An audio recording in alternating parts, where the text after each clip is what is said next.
If you're looking for a simple ranking of the Souls hubs, then in my opinion, this is what it looks like.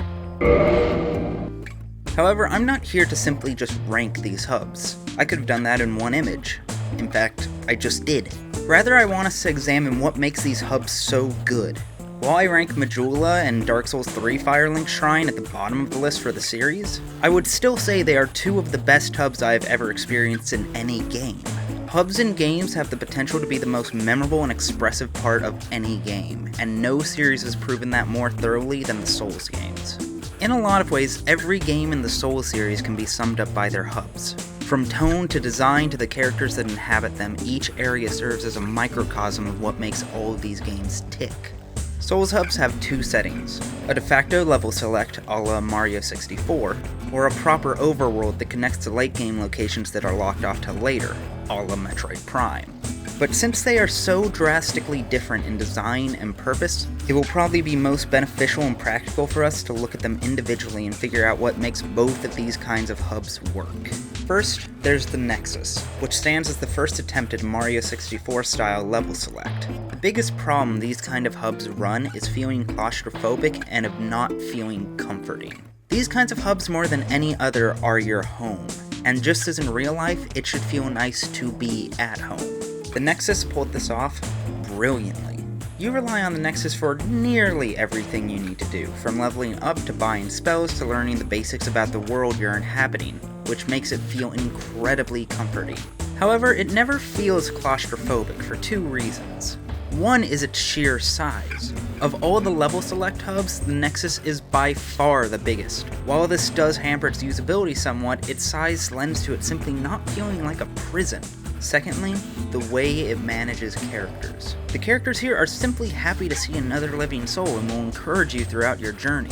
Perhaps more importantly though is the fact that it doesn't feel like the Nexus is the only place where people continue to live. Having every living human in one place makes somewhere feel artificial, especially when all of those people have goods and services to offer you. Demon Souls subverts this by putting several merchants and the best blacksmith outside of the Nexus. By doing this, it makes the Nexus feel more like your home rather than just some place where everyone comes to hang out. Everyone has their own lives and desires, and not everyone wants to live with you. While this may inconvenience you, it makes your home feel more like yours because not everyone you care about is there. It makes it more intimate because it inherently feels that much more private.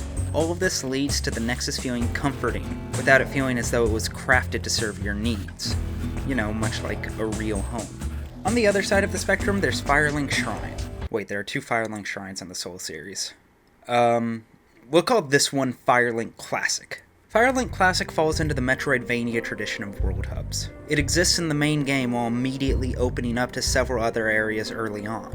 These kinds of hubs can suffer from feeling detached from the game world, as though they exist only to connect to other places rather than being an actual lived-in space themselves. Done poorly, they feel clinically removed for the player's benefit. However, Dark Souls 1 manages to avoid this pitfall for several reasons. More than once you will accidentally return to it, further emphasizing it as your core home base while making it feel like an actual part of the world. It never dissuades you from going any particular direction, though the areas themselves might, cough cough New Londo and Graveyard cough.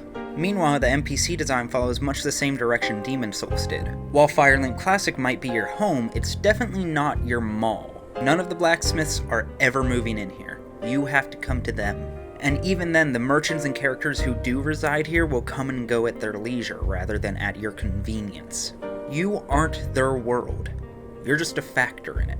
Despite this though, there's enough here that you will want to be able to come back here freely. You may not have to come back here to level up, but you do want to come back here because A, it's the only place you know to always be safe without fear, even protecting you from invasions. And B, it still offers you services like general spell merchants and a firekeeper to upgrade your flask.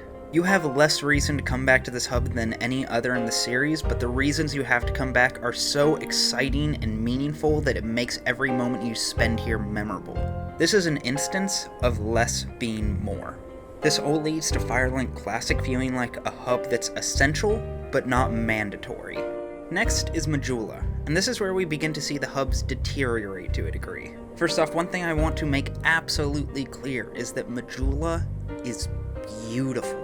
The sea is vast and expansive, making Dark Souls 2 one of the few games I've ever played that truly captures the splendor of standing at the edge of the sea. Likewise, it's probably the most usable hub upon its release, due to most of the best merchants living here. However, as practical and engaging as these benefits are, they begin to falter when placed into the broader context of the game at large. It follows in the Metroidvania tradition of Dark Souls 1, but without many options to advance forward.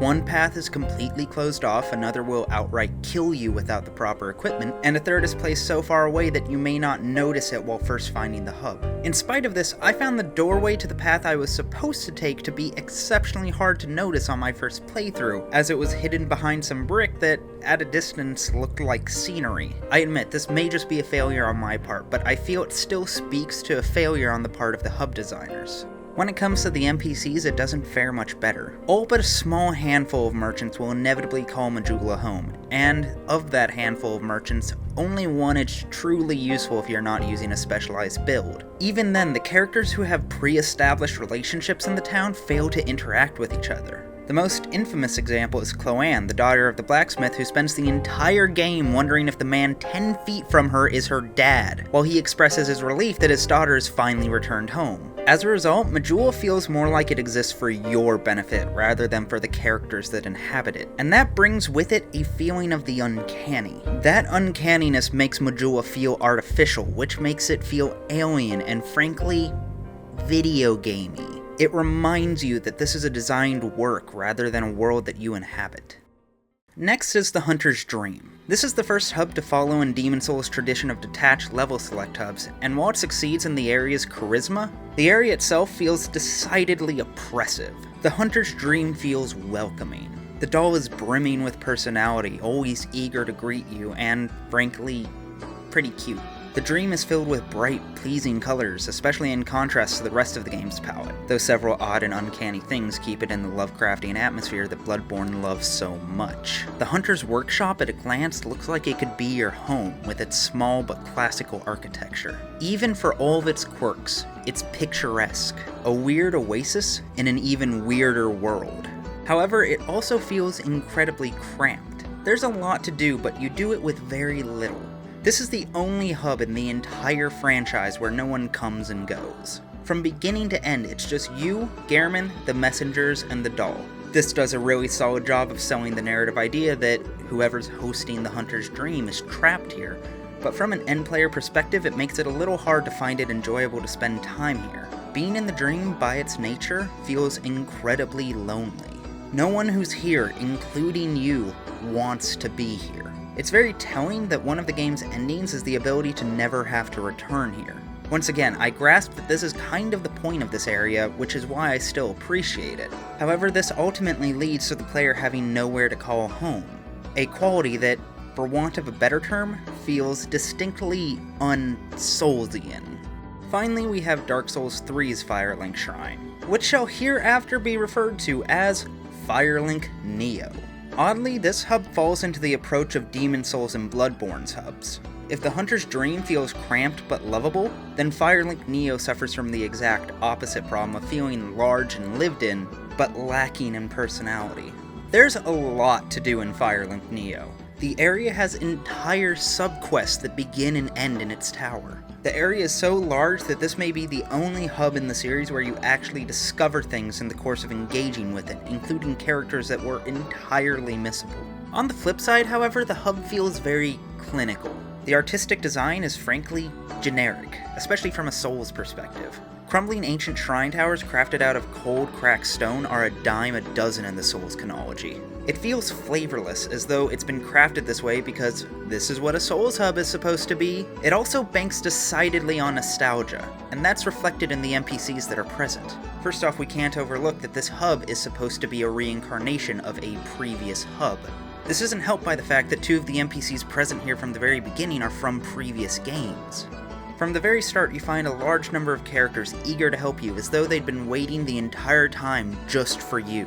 And perhaps its biggest failing is the fact that the tool it uses to connect the hub to the rest of the world is simply a generic bonfire, resulting in Firelink Neo feeling less like a special home and more like just another area. In the sake of transparency, I will say a lot of these factors contribute to my personal reading of what Dark Souls 3 is about. If you watch my video about Hidetaka Miyazaki, then you know I think the core subject of Dark Souls 3 is the inherent contradiction of making Souls sequels, and Firelink Neo does lend itself incredibly well to that reading.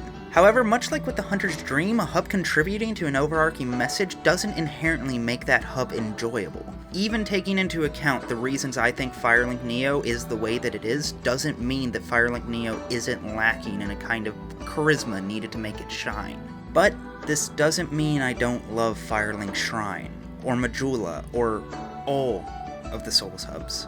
The more time we spend in a single place, the more meaning we inherently bring with it. Your bedroom is just a wall cube until you begin to craft memories within it, and the same can be said of areas and games.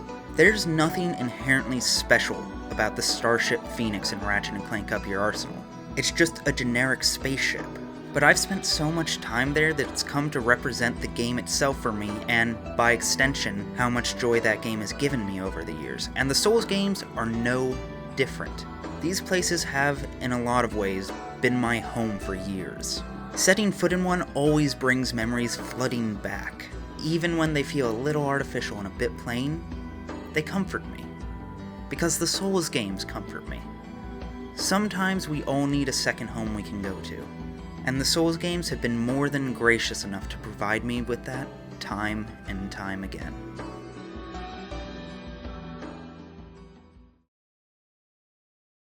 Hey everyone, Ryan here. So, look, I promise, I'm not just a Souls channel, but I love this series and there's a lot to say about it.